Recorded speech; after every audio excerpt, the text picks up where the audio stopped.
Smart meter প্রত্যাহারের দাবিতে এবার গোলাঘাটের চা বাগিচায় উত্তাল প্রতিবাদ সাব্যস্ত করা হয়।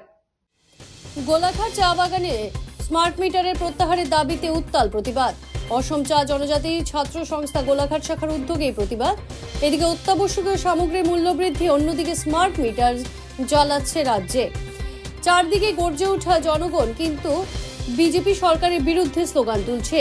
গোলাঘাটের বিদ্যুৎ উপসংমণ্ডলের কার্যালয়ের সম্মুখে অসম চা জনজাতি ছাত্র সংস্থা গোলাঘাট শাখা স্মার্ট মিটারের বিরুদ্ধে উত্তাল প্রতিবাদ সাব্যস্ত করে। বিজেপি সরকার হুঁশিয়ার, স্মার্ট মিটার বন্ধ করা হোক, মূল্যবৃদ্ধি রোধ করা হোক ইত্যাদি স্লোগানে উত্তাল করে তোলে তারা প্রতিবাদ স্থল। শীঘ্রই যদি সরকার তাদের এই দাবিগুলি মেনে না নেয় তবে ভবিষ্যতে তীব্র গণতান্ত্রিক আন্দোলন গড়ে তোলার হুমকি প্ৰদৰ্শন কৰে তাৰা। স্বগতি দুখৰ আৰু পৰিতাপৰ বিষয় আপোনালোকে সকলোৱে জানে যে চাহ শ্ৰমিকসকলে মাত্ৰ 250 টকা হাজিৰা পায় নিজৰ জীৱন যাপন পোহপাল কৰি আছে আৰু 250 টকা হাজিৰাৰে এতিয়া বিদ্যুৎ বিভাগ আৰু অসম চৰকাৰে যি স্মাৰ্ট মিটাৰ চাহ শ্ৰমিকৰ বাসগৃহবিলাকত স্থাপন কৰিছে, সেই স্মাৰ্ট মিটাৰ অতি শীঘ্ৰে চাহ শ্ৰমিকৰ বাসগৃহৰ পৰা উচ্ছেদ কৰিবৰ কাৰণে আমি অসম চৰকাৰ তথা APDCLক আমি দাবী জনাইছোঁ। যিটো চাহ শ্ৰমিকসকলে 250 টকা ন্যূনতম হাজিৰাৰে নিজৰ ল'ৰা ছোৱালীক পোহপাল দিব নে, ল'ৰা ছোৱালীক পঢ়া লিখা কৰিব নে, নিজে খোৱা বোৱাৰ ব্যৱস্থা কৰিব নে বিল দিব।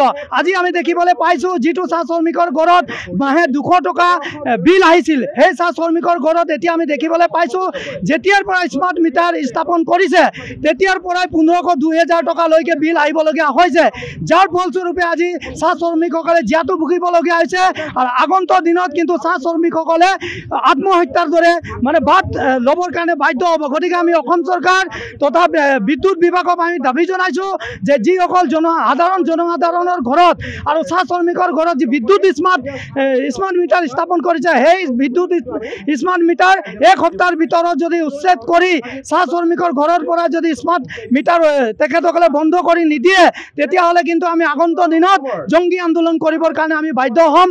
আৰু ইতিমধ্যে আমি আজি এখন স্মাৰক পত্ৰ প্ৰস্তুত কৰিছোঁ আৰু এই স্মাৰক পত্ৰৰ যোগেদি আমি অসম চৰকাৰ আৰু APDCLক আমি জনাই দিছোঁ যে 7 দিনৰ ভিতৰত চাহ শ্ৰমিকৰ বাসগৃহৰ পৰা এই যি স্মাৰ্ট মিটাৰ স্থাপন কৰি এই স্মাৰ্ট মিটাৰ উচ্ছেদ কৰি পুনৰ যি বিল অহা স্মাৰ্ট মিটাৰ আছে সেই স্মাৰ্ট মিটাৰ স্থাপন কৰিবৰ কাৰণে আমি অসম ছাত্ৰ সন্থা গোলাঘাট শাখাৰ তৰফৰ পৰা আমি দাবী জনাইছোঁ।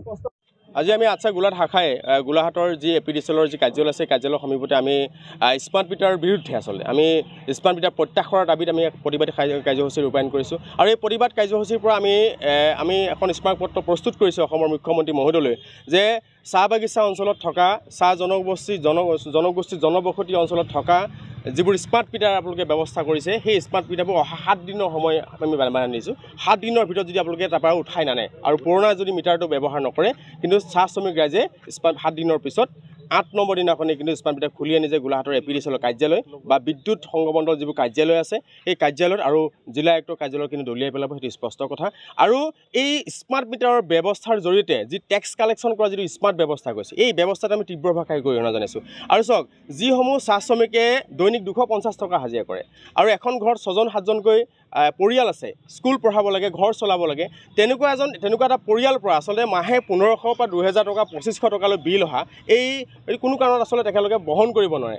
আৰু যেতিয়াই ঘৰত যিকোনো এটা অনুষ্ঠান পতা হয়, এই অনুষ্ঠান পতা দিনাখনেই আচলতে বহুত উদাহৰণ আছে যে বিদ্যুৎ কৰ্তন কৰি দিয়া যায়, বেলেঞ্চ শেষ হৈ যায়। আচলতে এই গোটেই এই ব্যৱস্থাটোৱে চৰকাৰখনে যে অসমৰ জনগণক কেৱল মাত্ৰ চাহ বাগিচা অঞ্চলতে নহয়, সমগ্ৰ অসমৰ জনগণক যে মূৰত যে এটা ৰাম টাঙোন মাৰিছে, এইটো কথা স্পষ্ট হৈ গৈছে। আৰু বিজেপি চৰকাৰখনে আচলতে চাহ শ্ৰমিকসকলক তথা অসমৰ জনগণক শোষণ কৰা ব্যৱস্থাটো বন্ধ কৰিব লাগে, নহ'লে অনাগত দিনত 26ত কিন্তু ইয়াৰ উত্তৰটো পাবই। তাৰ আগতে কিন্তু অসমত থকা ইতিমধ্যে আমাৰ কেন্দ্ৰীয় সমিতিয়ে এটা কঠোৰ নিৰ্দেশনা আমালৈ প্ৰেৰণ কৰিছে যে আজি সমগ্ৰ অসম জুৰি আন্দোলন হ'ব। সমগ্ৰ অসম জুৰি বিদ্যুৎ উপসংগমণ্ডলৰ কাৰ্যালয়ৰ সন্মুখত আমি আন্দোলন কৰিছোঁ। আজি স্মাৰক পত্ৰৰ জৰিয়তে 7 দিনৰ সময়সীমা বান্ধি দিছোঁ। 7 দিনৰ সময়সীমাৰ ভিতৰত যদি কোনো ব্যৱস্থা নকৰে APDCL বা আৰু বিভাগীয় মন্ত্ৰীয়ে যদি কোনো ব্যৱস্থা নকৰে, আৰু সঁচা অৰ্থত ক'বলৈ গ'লে আচলতে বিদ্যুৎ বিভাগৰ মন্ত্ৰী আচলতে সম্পূৰ্ণ ব্যৰ্থ।